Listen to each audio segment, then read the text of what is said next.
Good morning mga friend.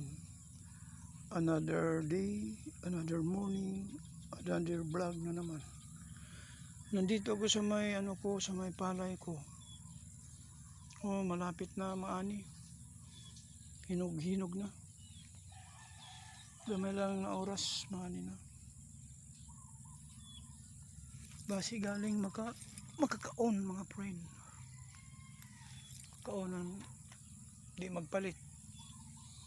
Ihatag lang ini ng Ginoo. Na di lang ipakaon sa mga di lang hilabtanan mga ilaga pagalaong. Natonta na ihatag ng Ginoo kay kun iya sa magkinahanglan na kay mga migo na ko makahatag so kita makatabang kita. Okay mga friend. Thank you and good morning.